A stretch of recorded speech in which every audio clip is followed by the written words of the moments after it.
Assalamualaikum warahmatullahi wabarakatuh.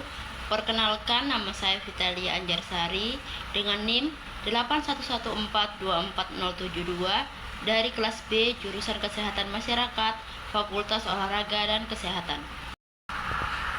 Pada video kali ini saya akan membahas tentang analisis SWOT Indonesia dalam aspek geopolitik, geografis, ideologi, politik, ekonomi, sosial, dan budaya. Video ini dibuat untuk memenuhi tugas mata kuliah kewarganegaraan. Dalam memahami kondisi suatu negara secara menyeluruh, penting untuk menganalisis 8 aspek strategis yang saling terkait, yaitu geopolitik, geografis, ideologi, politik, ekonomi, sosial, budaya, serta pertahanan dan keamanan. Masing-masing aspek memiliki kekuatan, kelemahan, peluang, dan ancamannya sendiri yang jika dipahami dengan baik dapat membantu dalam merumuskan arah kebijakan nasional maupun regional. Dari sisi geopolitik, Indonesia berada di lokasi yang sangat strategis, berada di antara 2 benua dan 2 samudra, serta menjadi jalur utama perdagangan dunia melalui alur laut kepulauan Indonesia. Ini merupakan kekuatan penting karena memberikan posisi tawar tinggi dalam hubungan internasional. Namun, letak ini juga menimbulkan kelemahan, yaitu potensi besar untuk terseret dalam konflik negara-negara besar seperti Amerika Serikat dan Tiongkok, khususnya di kawasan Laut Cina Selatan. Walaupun demikian, posisi ini menjadi peluang besar bagi negara Indonesia untuk memainkan peran sebagai penengah atau mediator di antara negara-negara ASEAN dan kekuatan global. Ancaman utamanya adalah ketika tekanan ekonomi atau militer dari negara asing mulai mempengaruhi kebijakan dalam negeri, sehingga kedaulatan negeri kita pun menjadi terancam. Secara geografis, Indonesia diberkahi dengan kekayaan dan keanekaragaman hayati yang sangat melimpah, mulai dari hutan hujan tropis, lautan yang sangat luas, serta gunung-gunung berapi yang sangat subur. Semuanya itu menjadi kekuatan bagi negara kita. Namun di balik keindahan dan kekayaan itu, terdapat kelemahan yang harus kita waspadai. Indonesia termasuk dalam wilayah cincin api Pasifik, sehingga negara kita itu sangat rentan terhadap bencana seperti gempa bumi, tsunami, dan letusan gunung berapi. Peluang dalam aspek geografis sangat besar, terutama dalam pengembangan pariwisata alam dan energi terbarukan seperti panas bumi. Tetapi harus kita ingat bahwa eksploitasi alam yang tidak terkendali serta perubahan iklim global menjadi ancaman yang serius yang dapat mempercepat kerusakan lingkungan dan hilangnya potensi dalam jangka panjang. Pada ranah ideologi, Indonesia memiliki Pancasila yang terbukti mampu mengikat keberagaman bangsa kita. Sebagai kekuatan, Pancasila mampu menciptakan keseimbangan antara agama, kemanusiaan, persatuan, demokrasi, dan keadilan sosial. Namun dalam praktiknya, belum semua masyarakat menghayati nilai-nilai Pancasila secara mendalam. Hal ini menjadi kelemahan yang bisa dimanfaatkan oleh kelompok-kelompok radikal yang ingin menggantikan ideologi dengan paham-paham internasional. Meskipun demikian, terdapat peluang besar dalam memperkuat ideologi negara melalui pendidikan karakter yang ada di sekolah dan pelatihan bela negara. Ancaman terbesar adalah penyusupan ideologi intoleran yang bisa memecah belah masyarakat dan mengikis rasa nasionalisme. Dalam aspek politik, Indonesia telah menjalani reformasi demokrasi yang cukup maju. Pemilu langsung, kebebasan pers, serta keterbukaan informasi menjadi pondasi demokrasi yang sangat kuat. Namun, sistem politik masih sering diwarnai oleh praktik korupsi politik uang, dan munculnya dinasti politik, terutama di tingkat daerah. Meningkatnya partisipasi generasi muda dalam politik dan munculnya tokoh-tokoh alternatif menjadi peluang penting bagi pembaruan sistem politik. Di sisi lain, potensi polarisasi politik seperti yang pernah terjadi dalam pemilihan presiden bisa menjadi ancaman terhadap stabilitas nasional jika dibiarkan tanpa edukasi politik yang memadai. Dari segi ekonomi, Indonesia memiliki kekuatan yang besar, yang berupa pasar domestik yang besar, populasi usia produktif yang dominan, dan pertumbuhan ekonomi yang relatif stabil. Namun, kelemahan struktural seperti ketimpangan ekonomi antar wilayah, ketergantungan terhadap komoditas ekspor, dan lemahnya industrialisasi menjadi penghambat utama. Peluang besar muncul dari geliat ekonomi digital, perkembangan UMKM, dan tren ekonomi hijau yang sedang tumbuh. Meskipun demikian, krisis ekonomi global, fluktuasi harga minyak dan pangan, serta tingginya utang luar negeri tetap menjadi ancaman serius bagi kestabilan ekonomi nasional. Dari aspek sosial, kekuatan utama masyarakat Indonesia terletak pada nilai gotong royong dan solidaritas sosial yang masih sangat kuat. Hal ini terlihat saat terjadi bencana atau pandemi, ketika masyarakat saling membantu tanpa menunggu bantuan negara.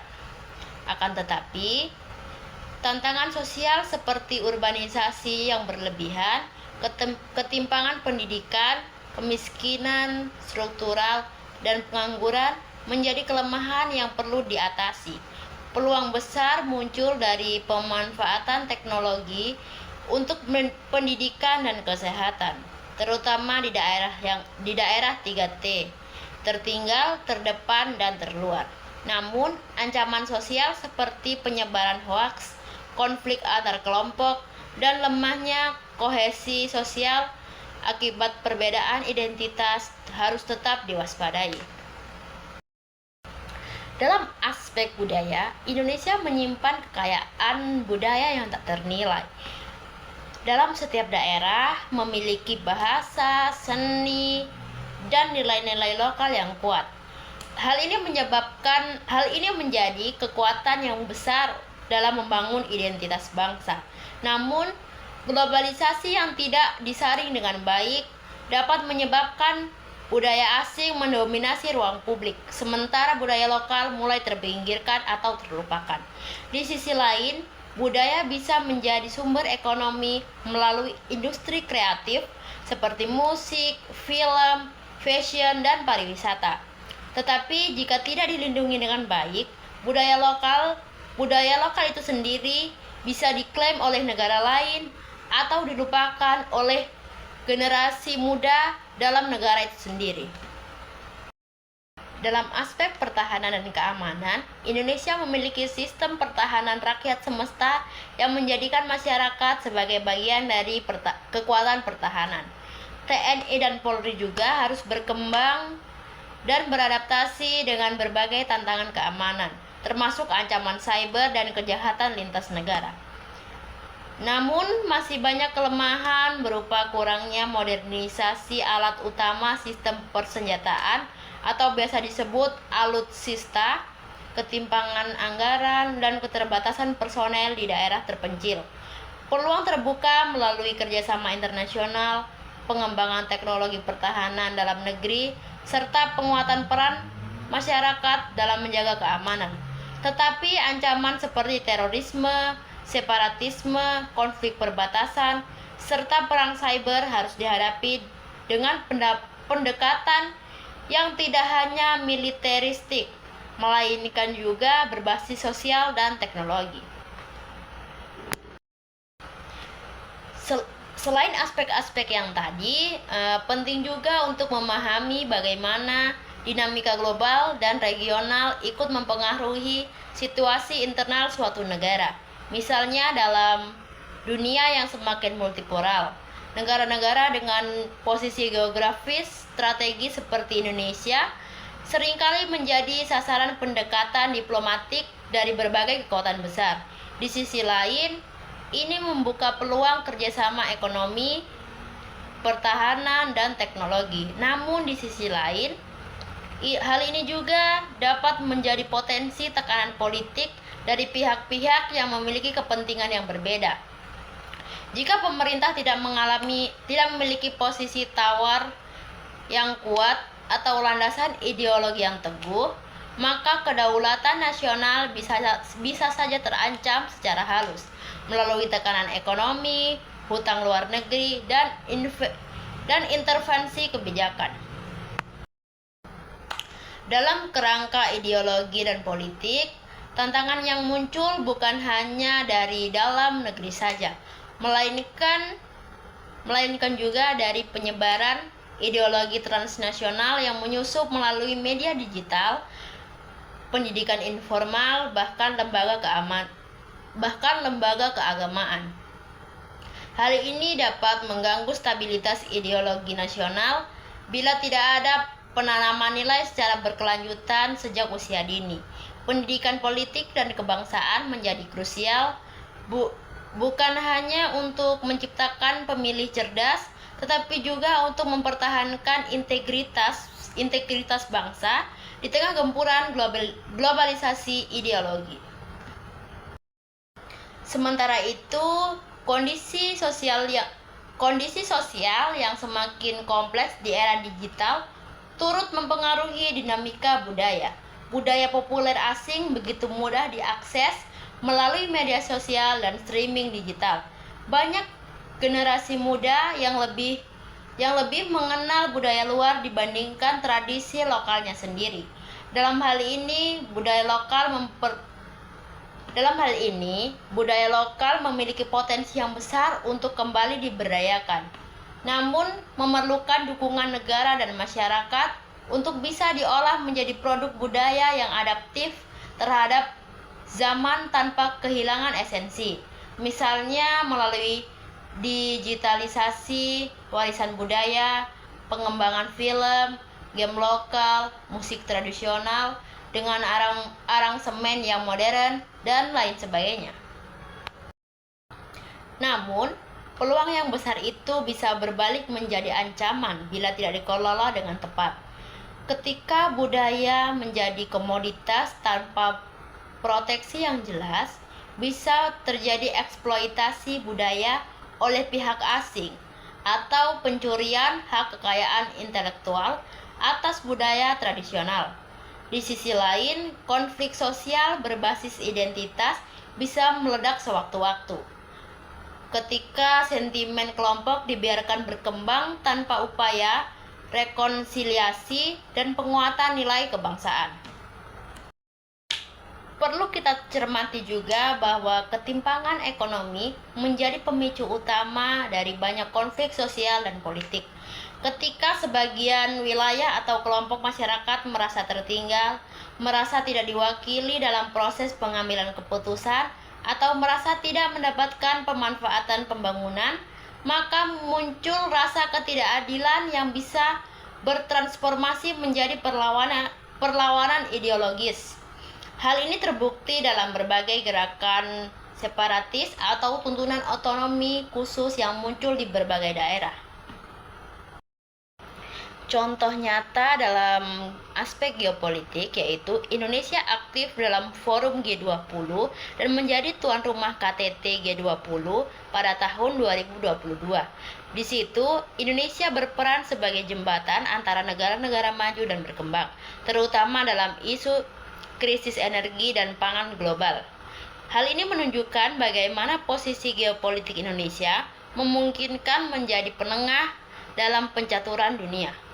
Dalam aspek geografis, yaitu pembangunan ibu kota negara atau biasa kita sebut IKN Nusantara di Kalimantan Timur adalah bentuk respon terhadap kelemahan geografis Jakarta yang rawan banjir dan penurunan tanah.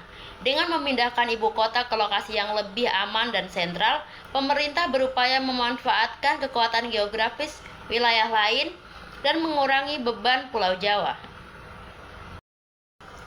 Contoh nyata dalam aspek ideologi yaitu program penguatan pendidikan Pancasila kembali digencarkan di sekolah dan di universitas karena meningkatnya pengaruh paham radikal di kalangan anak muda, terutama melalui media sosial. Banyak lembaga juga mengadakan lomba video, podcast, dan konten kreatif bertema Pancasila agar generasi muda semakin paham dan cinta ideologi bangsa. Contoh nyata dalam aspek politik yaitu Undang-Undang Cipta Kerja yang sempat menimbulkan gelombang protes mahasiswa dan buruh pada tahun 2020 adalah contoh dinamika politik kebijakan. Pemerintah mengklaim undang-undang ini untuk mendorong investasi, tetapi masyarakat menilai kurang transparan. Meskipun kontroversial, hal ini menunjukkan adanya ruang partisipasi publik dan peran masyarakat sipil dalam sistem politik demokratis. Contoh nyata dalam aspek ekonomi yaitu program hilirisasi nikel pemerintah Indonesia yang melarang ekspor biji mentah bertujuan untuk memperkuat industri dalam negeri. Hasilnya, beberapa investor besar seperti Telsa dan LG mulai melirik Indonesia untuk membangun pabrik baterai. Hal ini adalah bentuk transformasi ekonomi untuk meningkatkan nilai tambah dan kemandirian industri nasional. Contoh nyata dalam aspek sosial yaitu fenomena Citayam Fashion Week di kawasan Dukuh atas Jakarta memperlihatkan kreativitas anak muda dalam berekspresi di ruang publik. Meskipun awalnya dianggap mengganggu ketertiban, tetapi kemudian banyak pihak melihatnya sebagai potensi sosial dalam mengembangkan budaya pop dan ekspresi kota. Hal ini menunjukkan dinamika sosial anak muda yang cepat berubah. Contoh nyata dalam aspek budaya yaitu bisa diambil dari film KKN Desa Penari menjadi film Indonesia terlaris sepanjang masa pada tahun 2022. Film ini mengangkat cerita rakyat lokal dan unsur budaya mistis Jawa dan berhasil menarik perhatian jutaan penonton. Ini memperlihatkan bahwa budaya lokal jika dikemas secara modern dan menarik bisa memiliki nilai ekonomi dan memperkuat identitas nasional. Contoh nyata dalam aspek pertahanan dan keamanan yaitu latihan militer gabungan Super Garuda Shield yang melibatkan Indonesia, Amerika Serikat, Jepang, Australia, dan beberapa negara lainnya diadakan di Sumatera pada tahun 2023. Kegiatan ini menunjukkan peningkatan kerjasama pertahanan regional dan kesiapsiagaan Indonesia dalam menghadapi ancaman global dan menjaga stabilitas kawasan yang ada di Indonesia. Dari semua hal yang sudah kita bahas, mulai dari geopolitik, geografis, ideologi, politik, ekonomi, sosial, budaya, sampai pertahanan dan keamanan, kita bisa lihat kalau Indonesia itu adalah negara yang kompleks, tetapi juga mempunyai potensi yang sangat luar biasa. Letak geografis kita bikin Indonesia menjadi jalur yang penting di dunia. Tetapi negara kita itu rawan konflik dan bencana. Ideologi Pancasila itu menjadi kekuatan pemersatu di tengah perbedaan. Politik kita itu memang dinamis, kadang ribut, tetapi itu adalah bagian dari demokrasi yang sedang tumbuh. Ekonomi kita juga mempunyai tantangan, apalagi pada saat pandemi kemarin. Tetapi di sisi lain, teknologi dan inovasi kita semakin berkembang. Dari sisi sosial dan budaya, kita mempunyai kekuatan yang besar dalam semangat gotong royong dan warisan budaya yang sangat luar biasa kaya. Tetapi kita juga harus waspada terhadap ancaman hoaks, radikalisme, ataupun perpecahan. Kalau soal pertahanan, jelas sekali kalau kita harus siap secara fisik maupun digital untuk menghadapi ancaman-ancaman pada zaman sekarang. intinya kondisi Indonesia itu ibarat satu kesatuan yang saling berhubungan. Kalau kita mau negara ini maju, kita tidak hanya fokus pada satu aspek saja. Kita harus sadar, harus peduli, harus terus belajar supaya kita bisa menjadi generasi yang bukan hanya mengerti teori saja, tetapi kita harus bisa berkontribusi nyata buat masa depan negara kita. Baik, itulah penjelasan dari saya. Terima kasih sudah menonton sampai akhir. Semoga bisa bermanfaat. Sampai jumpa.